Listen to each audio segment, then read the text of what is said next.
I hope that you will forgive my appearance.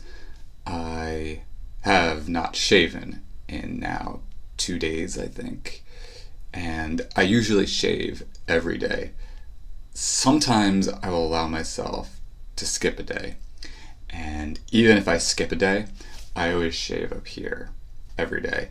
So it's very rare for me to go this long without even shaving over here. I don't like the way I look with facial hair, first of all. Secondly, it reminds me of bad times when I had a lot of facial hair. I don't have too many pictures of it to share you. I think if you go and check out from my video blog, if you check out the prologue to the prologue video, in the very beginning there's a picture of me with as an example of a full beard that I have. That was back in 2000 and I want to say 2007 off the top of my head. Yeah, so what do I mean when I say that it reminds me of bad times and all that? I mean, it was a time when I don't know, I felt like I had to say, if you'll pardon my language, fuck the system. That was the way that I thought about things. And somehow, the long hair and the beard and anything that was really sort of like hippie-ish to me was a combination of F the system and also like something very natural and earthy. And I won't lie, I had this conviction at the time that I thought it made me sexy. And it's funny how much identity plays into these things, because at the time when I had really long hair, which was usually unkempt, and beard, it was also like I was trying to undo my sense of self, having grown up as a kid and a teenager, because I always shaved my head and I was never very stylish. I never put much thought into style. And I mean, I was very deeply depressed as a kid and a teenager, and not only did I suffer from like a lack of self-esteem or poor self-esteem, but I actually suffered from like astronomically severe extreme self-loathing, and I didn't have too many friends, and I mean, it was really bad. I would look in the mirror and want to punch the wall and cry because I was so mad at what the universe had given me by way of exterior appearance. And also, I didn't even like my soul, my brain. I just hated myself. And so when I went through my hippie phase, a lot of that had to do with this sort of like experience of a makeover, so that I was no longer that person that I associated with all these bad feelings. That if I could have control over my makeover and my reinvention, that it would be something that I could feel good about.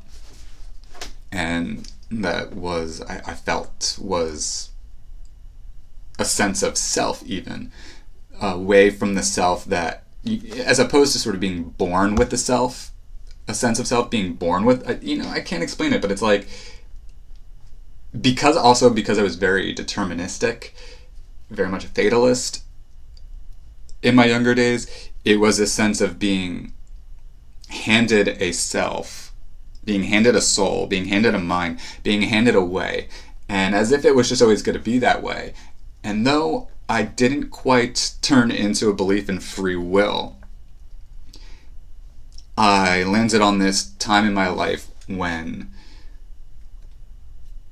I was, for the first time, aware of a sense of interest in style, and that I could have a sense of style, and even if it wasn't a very deeply volitional experience, or I didn't think of it too much in terms of having free will, but I did experience it in terms of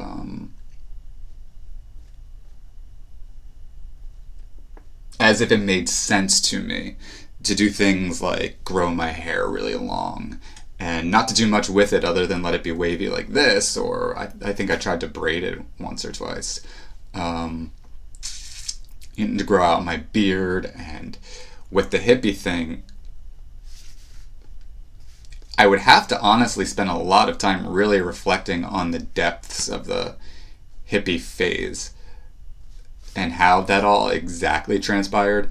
But I know that a lot of it had to do with the arts that were beginning to intrigue me, like Jack Kerouac and Simon and Garfunkel and Bob Dylan and Jim Morrison. And it was as if the iconography, if you will, of the people and the ethos of the people that interested me, it was as if they had this sense of style that was like the right style, the style that like communed with the universe or God, or like naturalness and cool and poise or something.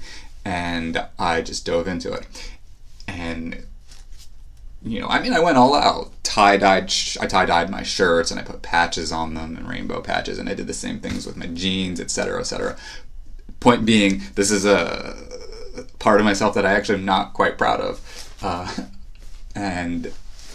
or a part of myself that I associate with a deepening and deepening nihilism. Now, this was quite a long digression. What have I been talking to you about? In fact, I've been talking to you about moving. This is a series of vlogs all on the subject of moving, and specifically moving to a better place by reflecting, also thinking. So there I am, 19 years old, for the first time, not needing to go to school. That much made me happy, to the extent which I could experience the emotion of happiness anyway. And I was working all the time. The first job I got, well, I've got to tell you, I'm rather proud of how I landed a job in the first place. It's all sort of, it's trying to piece together this whole thing is quite an activity, especially since I've never actually consciously took the time to reassemble it in my mind.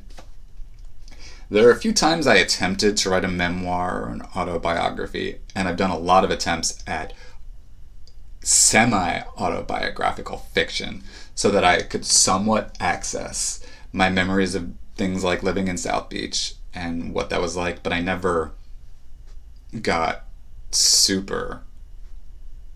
I don't know that I ever got super exact in my reassembly of it in my mind, though I might have included it in a personal essay about 2 years ago that I was working on, but that's besides the point right now.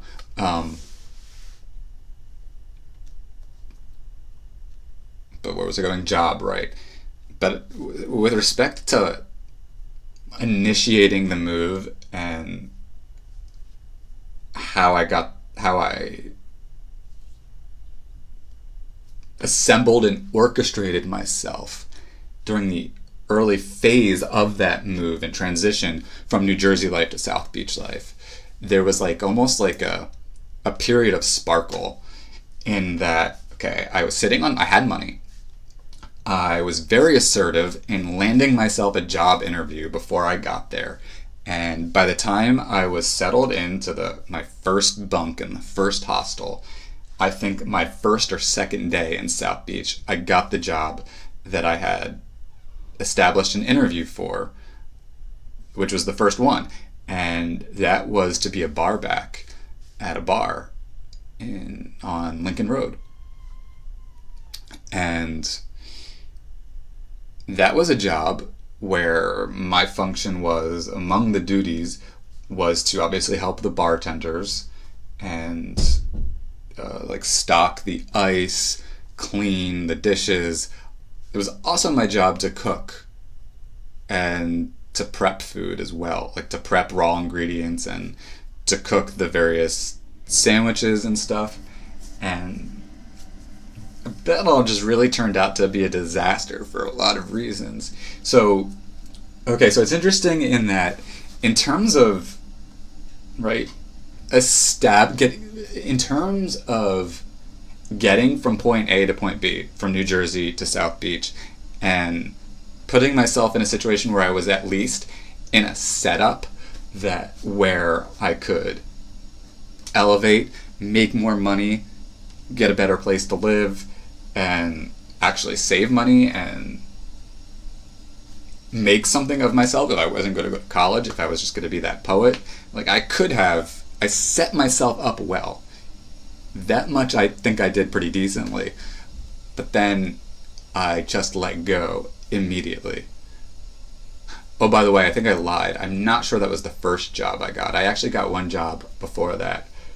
I got a job as a host, I think on Washington Avenue. I don't remember why I hated it, but I quit within a week. I'd only worked maybe 6 days, maybe only 4 days, maybe only 3 days. I don't remember the context in which that happened at all.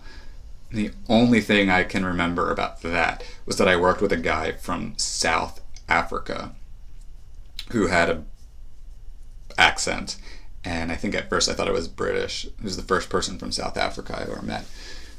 So this puts us at the 30-minute mark, which means I'm not going to go on any longer. So I think we've done, though, that there's some sense of context and a sense of what's going on as I dive into South Beach, and I'll talk to you more about South Beach in the future. But actually, in the next 2 days, I'm going to take a break from delving too much into the topic on moving. I'm going to take a break from that just because the Democratic primary debates, the first ones on MSNBC, happen tonight and the night after, which means, therefore, a break from discussing moving, though I will continue that on, what's today? Today's Wednesday night, Thursday night. So on Friday, I will move back into South Beach and living in Basking Ridge and what happens from there, and talk to you more about moving.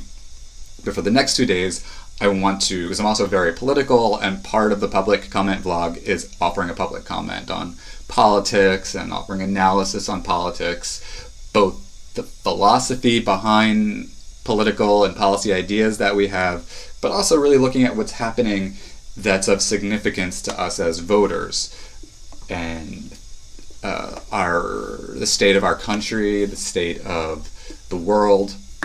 And I'm also interested on occasion in things of state or local significance here and there would be in my scope of interest. So, okay, next 2 videos after this one will be primarily about the next 2 Democratic debates, because there happened 2 consecutive nights, one after another. I may talk to you about some other things aside from that. You know, I do like to go on tangents and digress, just like my hero, Montaigne. However, again, primarily my interest will be in the debates in the next 2 nights. I think I've made that point clear. Okay, thank you so much for your time, and I look forward to chatting with you again tomorrow. Have a great day, ladies and gentlemen. I'll chat with you soon. Bye.